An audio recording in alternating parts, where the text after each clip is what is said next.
Hello and welcome to Rise and Align, where we talk about all things high vibrational. Our goal here is to help raise the frequency of the planet, and we are your hosts, Demi and Haley. Today we are diving into all things astrology. We are not astrologists, but this is a topic that we love and we could talk about for hours. I have a feeling that we will have lots of episodes on astrology. To begin, I just want to say that I think astrology is so much more than, the horoscope that you read on a magazine. It is so much more dimensional, and there's so many other aspects that go into it. And I believe that we are microcosms of what is going on at a cosmic level. So I'm very curious what your perspective is on astrology and how you use it in your life. I completely agree about everything you just said, honestly. And I think when it comes to horoscopes, it's often based off the person who is writing it. And, it's always going to be their perception of what they are reading from the planets and the stars, right? Mm-hmm. So a lot of times people are like, well, it's so broad. And I find that to be true with a ton of horoscopes. A lot of times they are broad, but I also find that most of the time they are really positive or, can help you for expansion, growth in some type of way that will be positive for you. So I'm not hating on horoscopes, but they can be broad. As far as actual astrology, I do think there is some accuracy to it. Again, yes, like there are a lot of broad things. And I think it's interesting because I think within us and within quite literally everything in physical existence, there has to be an equal and opposite polar end, right? A positive and negative. And within astrology, we often look at like Geminis have, these two sides to them. But I think that all people have two sides to them. And what I've found to be quite accurate is the way that the different signs display their quote unquote different sides, whether they are also quote unquote healed or not, because there are so many shadow different aspect of each sign. There are so many different aspects, but I find those aspects about the signs to be pretty accurate. So I do believe there's accuracy, and the reason that I think, like, this is my whole personal theory on why astrology is accurate is because, well, number one, the moon itself, we know the gravitational pull of the moon affects the tides of the oceans, right? And we're made out of water. So I think most people would agree there's no, you can't question that. You can't question the fact that the moon does have an effect on how we're feeling. I believe that when we're born and, the exact geographical location and time that we're born at is where the stars and the planets are. And that's our astrological birth chart. Yeah. So I do think that the gravitational pull of the planets and the effect that they have on us do have something to do with who we are as people. So that is why I believe that there is accuracy to it. And then astronomy, is thousands of years old, and the stars are a map. Astrology is a practice that's been used for thousands of years as well. Yeah. Which, why would we carry that along if it wasn't accurate in some way? Made up. Yeah. And I do love that you kind of brought up the idea of astrology being about balance or having opposite sides to different things, because I find astrology to be a way to balance your life. We have the 12 zodiac signs, and we go through that cycle over and over again of the 12 zodiac signs that offer different characteristics and energies that they invite us to tap into throughout the year. And I think that if we are able to honor those different energies throughout the year and connect to them as they're happening, we're able to be a more well-balanced human. Like, for example, we are in Aries season right now, and it's about taking action and, taking that leadership role. If you can tap into those energies at this time, you're aligning with the universe, you're aligning with the universal energy. And if you continue to follow the signs throughout the year, you're tapping into all these different energies in the proper seasons. And I don't know, I just think it's a great way to balance yourself if you're able to honor those energies when they're happening. I completely agree. And I think that if you do start to pay attention to what's going on astrologically, that you will find it to align, like you said, with the seasons as well as how you might be feeling during that time. Mm-hmm. I actually made an entire calendar, a lunar calendar, about each of the different full moons and what the energy's like on every single day. And I didn't quite finish it, so I never posted it for the public. But when I was doing that, I was learning so much about myself. And Mm-hmm. another The collective too. Yes, Mm-hmm. and the collective. And another thing that I have in the recent years become more like in tune and aware of is that women's moon cycle often aligns with that of the moon. Mm-hmm. And 28 the days. full moon. Mm-hmm. Yes. Mm-hmm. And there are actually 13 moons. Mm-hmm. And we actually have 13 moon cycles within a year. And so when you're menstruating, based on what cycle the moon is actually in, can tell you a lot about yourself as well. so much, and it's so helpful with manifesting as well. I think society has such a hurry up and go and get things done and be a boss kind of mentality.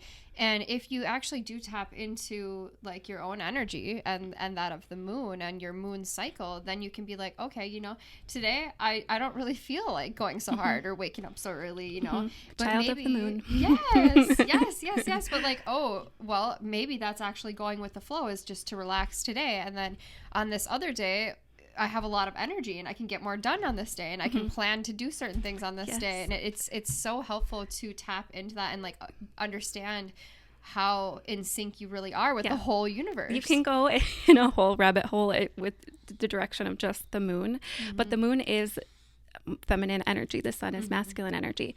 So if you're tapping into this lunar energy, it is more of going with the flow and surrendering. With the moon cycle having 28 days, women's circadian rhythm also aligns with that 28-day cycle, which is a very feminine thing, where the masculine energy, they have a 24-hour circadian rhythm. So there's so many different things that are intertwined with the moon and the 28-day cycle. And I just feel like that the moon in itself has so many different things that we could dive into. Aligning with the moon, I think, can be so useful on so many different levels. And also just tapping into your feminine energy. So many women, I mean, this will have to be another episode, but moon cycles, we're taught to, you know, kind of shame ourselves over it. But really, it's a beautiful gift, and it aligns us with the rest of the universe. So, and it used to be celebrated. It was a celebration. Yes. Yeah. And women would bleed together, and could be a whole different thing. We have to do a whole nother episode on that, definitely. So I do find accuracy within the compatibility of signs. Like, I definitely don't necessarily feel like, oh, I hate a certain sign or anything like that. But I notice that different types of people align with their sign, with their astrological sign. And also, like, there's so much more than just your sun sign, which is like what we know to be our sign, right? Yeah. And also, there's now like a 13th zodiac, I've heard. Have you heard that? No. Yeah. So it actually switched around the dates quite a bit, which would mean that I'm a completely different sign. For me, that makes sense because I am a Taurus. And if this new astrology is accurate, I would then be an Aries, which is a fire sign, and Taurus is an earth sign. But I have a Sagittarius moon and rising sign. So they say, if you're not familiar with astrology, your big three are your sun sign, your moon sign, and your rising sign. Yeah, so there's the sun sign, which is how it's kind of like your conscious self, your ego. The moon sign is more of the emotional part of you, and then the rising sign is how other people see you, I think, kind of like your first impression, or other people's first impression of you. So those are kind of like your three main aspects of how you show up in the world, I feel like, with the big three. Yep, I agree. So for me, I've always been pretty fiery. But I think that like your sun sign has a lot to do with your morals and like your energy. So if you are naturally a fire sign, like an Aries, Leo, or Sagittarius, your energy is more like yang energy. It's more like high energy. Your persona expresses usually via your rising sign. So if the new astrology is accurate, then I would look at myself pretty similarly because I already have so much fire energy. But when I'm like looking at compatibility of like friendship with other people, I don't ever like ask people before I get to know them, like, oh, what's your sign? Mm-hmm. In my head, I might come up with like, I think they're this, you know, like, and I'm usually right. But I get to know a person first, and then I find out what their sign is. And I find that most of my friends are specific signs. Like I do have friends of every sign, but like my closest friends will be astrologically compatible with me as well. So if you're unfamiliar, earth signs are compatible romantically with water and earth signs, and then obviously water signs are compatible with water and earth signs, and then fire and air are compatible with each other. Yeah.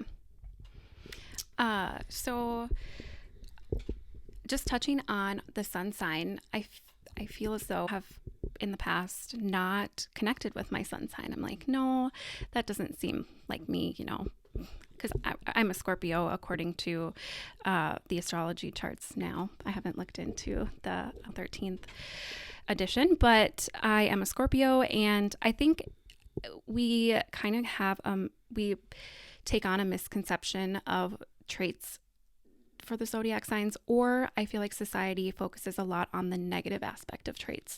So when I had this perspective of Scorpio, it was very much so about the more shadow side of a Scorpio. So I didn't totally connect with that. But once I started to learn more and dive into more about the Scorpio sign, I found it to be a lot more true.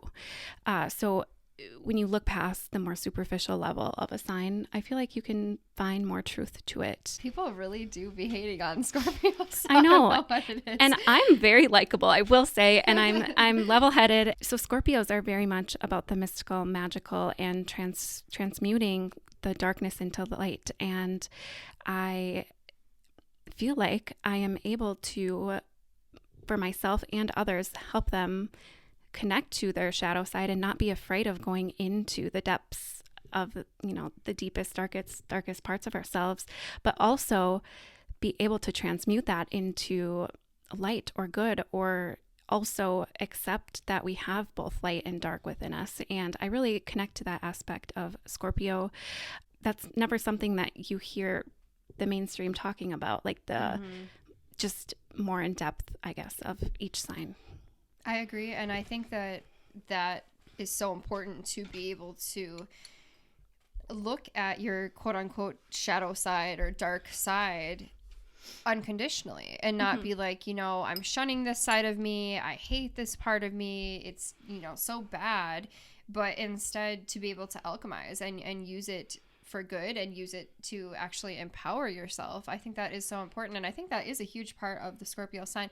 I feel like a lot of the reason that people are always hating on Scorpios is because they're typically shy when you first meet them. Like from what I've experienced from the Scorpios that I've met, you first meet them, they don't say a lot. So people have a tendency to perceive others, if they're not immediately open and friendly with them, they try to decide. They think that they're judging them. They think that they're not a nice person or something like that. So people are like, oh, Scorpios are so mean. But I actually have yet to find a Scorpio that I actually thought that about once I got to know them. I think they're soft and loving. That's really funny though, because I'm less shy now. But I used to be very, very, very, very shy. But that was a more shadow side of me, of the Scorpio. Once I became more connected with who I really am and embraced that, I became less shy, but I would still consider myself an introvert, which I think is Scorpio-esque as well. I do too. I feel like, dare I say it, maybe all of the water signs are kind of introverted. I would say the least introverted water sign to me would be probably Pisces. I feel like... I disagree. I feel like Pisces are very introverted, but they have a way of expressing via creativity. Yeah. So they do a lot of like creative endeavors that allow them to still express themselves. But I still think that they can be pretty shy in a way. See, it's funny because I almost said Cancer, but then I started thinking about it, and I feel like Pisces... like there are different aspects. Like it depends where a Pisces is at in their life and who they are as an individual as to what they're going to express, because some Pisces are super social and others are the opposite of that. Like we personally know some Pisces who are not, who are very introverted, but I also do know a couple who are really like social. So I guess, and it does matter where other placements are in their chart too. Like that totally has something to say as well. But also being more introverted, I feel like allows those signs to better be able to connect to their intuition. Yeah, that makes sense. And I do feel like that is a huge aspect for water signs as well. Do you have a favorite sign besides your own? Right now, well, I would say Sagittarius, but I do have Sagittarius in my chart. I love Sagittarius. I love Sagittariuses. I love the energy of Sagittarius. It's just a whole vibe and something that I always want to embody more of. Adventure, spirituality, learning, growing, spontaneity. I love it all. That honestly might be my answer as well. I do really love it too. And I think that Scorpio and Sagittarius have it in common to embrace their shadow side. And that's something that one of my closest friends, she's a Sagittarius, and she has really helped me along my journey to recognize that as well. Like that instead of always judging that side of me, that I can, embrace it and alchemize it and accept it, which is so important, that we look at ourselves from that unconditional love perspective and, take those into us, really, And again, that's brings us back to finding balance. We have other people around us with different signs and different charts, and by having those people in our lives, we're inviting different energy into our lives that help us be more balanced and well-rounded humans, which I think is good to have, these interpersonal relationships that just invite a different energy in. I really think so too. I think that it's easy to stay around like your same sign, or, stay in your same routine and not be open to other perspectives and stuff like that. But I've dated people who are, quote unquote, not compatible. And sometimes there was like a level of contrast, like a level of friction that we just didn't like flow. Yeah. But also it taught me how to see things from a different perspective and how to be open to that and how to be unconditionally loving of that, even if maybe, I'm not meant to date that person, romantically long term or something like that. It still opened me up to accepting a different perspective and a different type of person, which I think is so good. It's so expansive for us. Yeah. Astrology, if we think about it, it's not a law. I mean, necessarily it's not like it's set in stone, but I think it's just a great tool to really help us, navigate our lives and use it as a tool for self-discovery. And it adds meaning to existence in a way. A lot of people look to religion to add meaning or to connect to something higher, and I feel like astrology can be similar in that way. And it's also, it intertwines like mythology and archetypes in it as well. So I don't know, it's very fascinating. And the stars and moon, come on. yes no, I totally agree. I think some people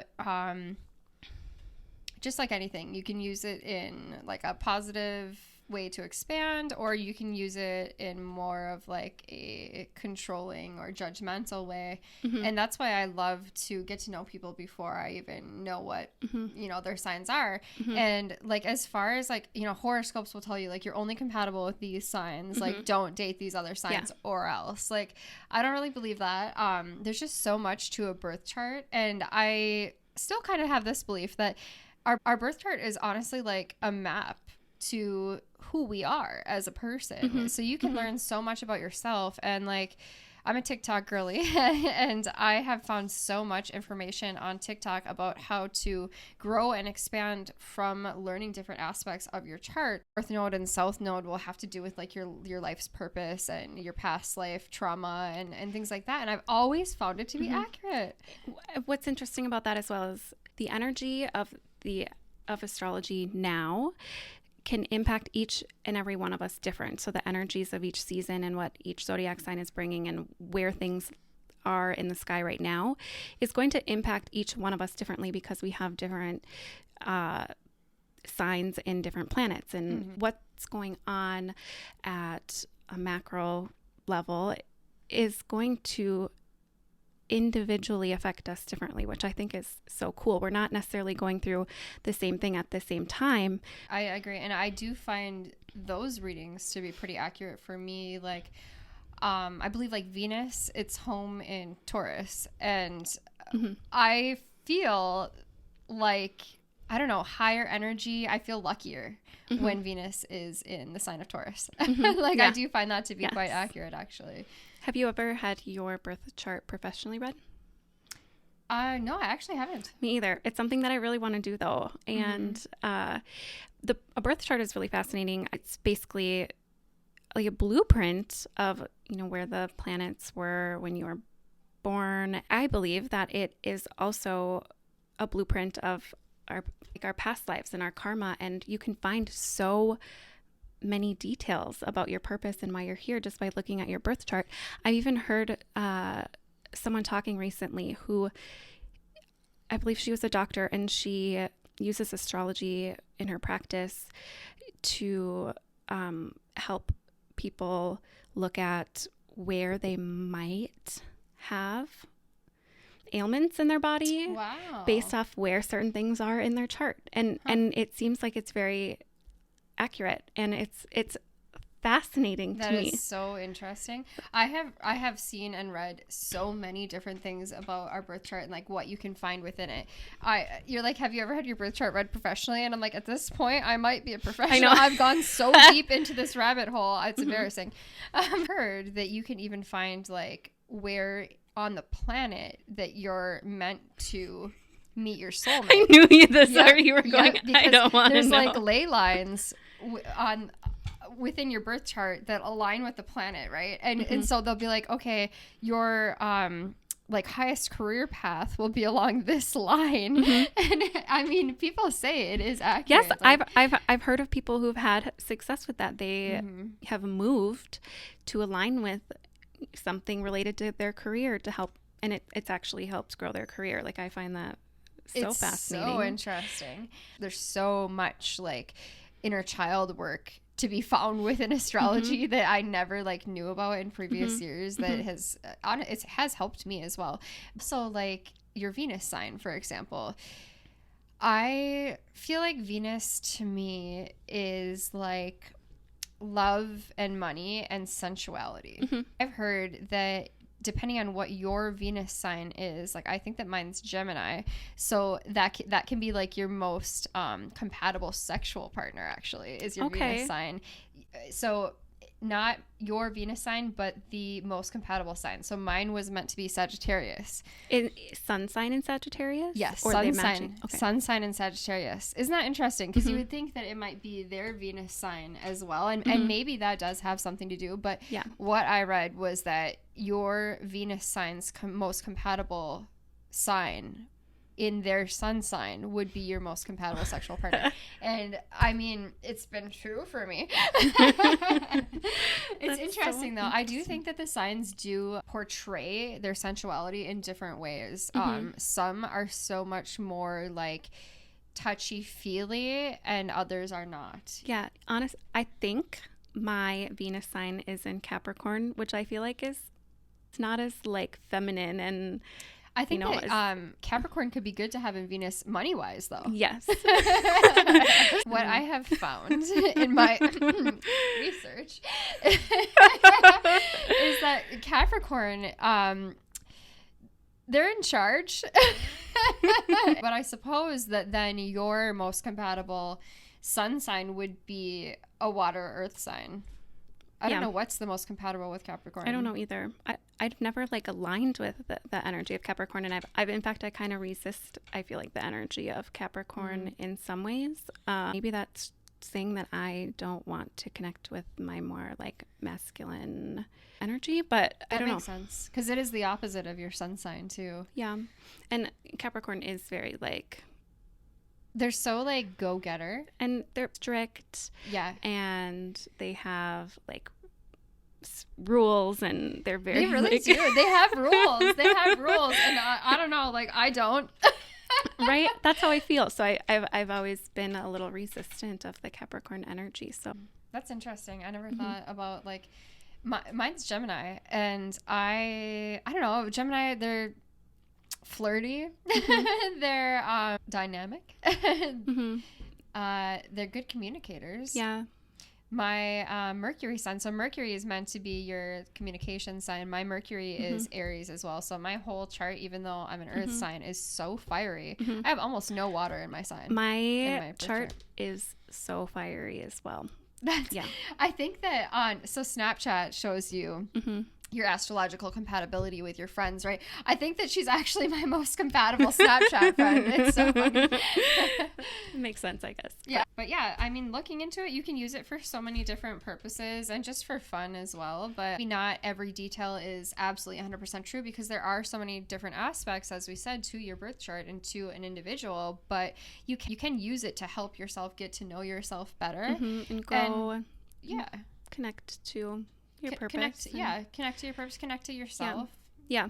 I feel like I don't use astrology in an interpersonal way a ton. I more so try to align my energy with the seasons and with the, where we're at in the astrological calendar. I feel like that is a more legitimate way, honestly, like maybe a healthier way to use astrology, because I do find like the most accuracy within that, like if you go into looking into like what sign the moon's in right now, or what sign the full moon's going to be in, things like that, I've never found someone who looked that up and they were like, no, that doesn't even align, just makes no and it does actually. It's accurate for everybody.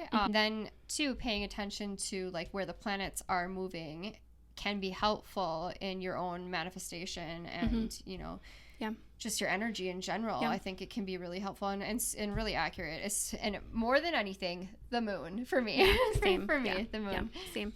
Yeah. And I just love tapping into that energy. Like I said, I feel like I'm connected to more of this universal energy, and I mentioned this I think last episode, but that's how I teach yoga too. I do moon gatherings where we can connect to the energy of the new and the full moons. And I just think that it is just super magical and a fun way to honor something bigger. I think moon yoga practices just really align you to that energy in such a magical way. It is really helpful, and it's really and then it's introspective, and even if going more into the moon, like the new moon is a time for new beginnings and setting intentions. And so when you really tap into that energy during that time, it is a more powerful way to like supercharge your intentions in a way. And it is a good time for new beginnings, just like where the full moon is a good time for letting go and releasing things that are no longer serving you. You're tapping into this cosmic energy that is going to supercharge your efforts during those times, which I think is phenomenal. And I just continue to try to live my life more and more in aligned with the moon. Yeah. And the universe as a whole. I mean, we're going to have a whole another episode on this as well, but how to be a witch 101.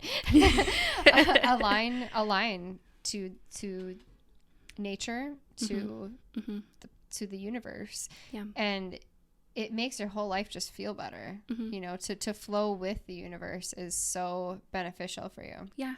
And that's exactly what it is. You're flowing with these energies as they come around. You're flowing with it instead of resisting. And I think that is similarly with the seasons. If you can align yourself with the seasons, like winter, honor that time to rest. That is not a time to burn yourself out. Like you have to go with it. And honestly, when you do that, your life does feel so much more flowy. Like it's not as hard, I want to say. Honestly. I completely agree. I think it's interesting too, because when you allow yourself to relax and like to have time where you're not like forcing yourself to effort and do, your mind actually becomes way more productive. Like, ironically, so many people, we live in a cold place, there's a lot of snow here, and people are like, I hate the winter, you know, and I'm like, you know, I don't really mind it. Like, it's kind of cozy. It forces me to slow down and to be introspective, and sometimes there are days where I'm like, you know what, I do want to work today, I do want to, you know, work on my computer or whatever, get things done, and when it's warm enough, I'll still venture outside. But I'm so much less like forcing myself to effort during the winter. Like, and I used to be. I remember I saw this one video on TikTok, and the girl was like, you know, it's so dark out right now, it's hard to wake up early, and she was like, either you can sleep in and like be one of those girls who is well rested, or like you can get up and Force yourself to get like you can force yourself to get up early and you can become successful. And she was kind of pushing that narrative of like, get up and go and do. And I was like, you know what? I'm going to be a well-rested girl. Yes. If you don't allow yourself to rest in the winter and to slow down and maybe just become a little more introspective as nature does, you know, bears are in hibernation, plants are not blooming. And as we slowly move out of winter, we want to think about planting the seeds, because physically that's what we would be doing right now, especially if we were somewhere where it was a little bit warmer, but also energetically planting seeds. Like, what are we wanting to call in? And I guess this kind of ties in with astrology as well, because we just had our astrological new year. The astrological new year coincidentally aligns with the start of spring, not winter, because we are not meant to be grinding in the winter and pushing towards our goals. You know, when we set intentions on our new year, that is not a time where we feel energetically inclined to be going towards these big goals necessarily. So if you align that with the astrological new year, it makes a lot more sense, because the cosmos are in alignment with us as well. Earth is in alignment with us. It is time to start planting those seeds and start to bring those intentions to life, slowly start blossoming up from the ground, and slowly starting to build towards our goals. Where summer is going to be, you know, that's the time to grind. That's the time where we have more energy, because we actually have more sunlight giving us energy, and, you know, vitamin D, and we feel happier. I mean, completely. And if you don't know, Aries is the first astrological sign. I'm questioning everything that humans do at this point. Why are we starting the year in January? Why wouldn't April, Aries, be the first month, you know, that we start the new year? Makes so much more sense, actually. And it's interesting because I feel like so many people feel bad that they don't keep their New Year's resolution. But the time that we are trying to set these intentions, like, that's why we're kind of setting ourselves up for failure in a way. But if you surrender to the winter and, you know, wait until the astrological new year to start setting your intentions, you're going to feel more energized and you're going to feel, you know, more inspired. I could tell, like, the second it was Aries season, I was like, yes, let's get Daylight this done. Savings time changes. It starts to be lighter for longer. The days are longer. And Aries does bring in more of that masculine energy, that more determined energy, the leadership role, and really taking action to get things done. And that's the energy that you want when you're setting your intentions and you're wanting to bring these things to life. Not, you know, dead of winter when it's dark and cold. Have you looked out there? I don't want to go outside. You know? So yeah, no, I completely agree. And like, we should really take a page from nature's book in that, you know, not only astrology, but like, look at the plants, look at the animals. Like, the bears are still sleeping in January. Like, they're not like, yeah, let's wake up and go. They're like, no. Yeah, they're going to start waking up, and you're going to start seeing plants start to blossom again. And that's just so symbolic with how I believe we should be living. Yeah, I completely agree. It's amazing. It's all intertwined, I swear. Yeah. So yeah, on that note, highly recommend looking into astrology if you've never looked into it. It is really interesting, can be so helpful. I think it is also an intuitive thing. So we talk a lot about, looking up a lot of information and whatever, but I feel like you can also tap into that in a more intuitive way, instead of relying on external sources to tell you what all of this means. If you slow down and start kind of tapping into that energy, you'll start to notice it yourself. Like I just said, the second it became Aries season, like I could feel that. But I'm also very tapped into my intuition, and I'm very tapped into, connecting with the energies around me. And so that's just a fun practice as well, to like, if it's not freezing cold outside, you can go sit outside and start to notice, what nature's doing, and it might reflect or coincide with also what the astrological energy is in a way as well. Yeah, I completely agree. That's such a good point too. Rather than, I feel like we take in so much external information and perspective and opinion, but definitely going internally, you can feel your own energy. You can feel what's right for you. Like it's never felt right for me in the dead of winter to like go out and get it. Yes, it creates so much resistance. And how can you call in or welcome in blessings and stuff if you're like creating so much resistance in your life? Yeah, no, I completely agree. I think one more thing I want to say along that is I read somewhere that astrology is the language of the stars, and all you have to do is listen. And I love that, and I think that kind of goes along with connecting inwards and allowing and using it in a more intuitive way. I just love it. That's so good. I love that. So magical. Okay, so we will do another episode on astrology, and we'll talk more about each of the individual signs and their aspects. Again, anything you want us to elaborate on further, or something that you would love to just hear us chat about in regards to astrology or anything really, just let us know. Yeah, definitely. Well, as always, we love you guys, and thank you for listening. Thank you for helping raise the frequency of the world. We appreciate you.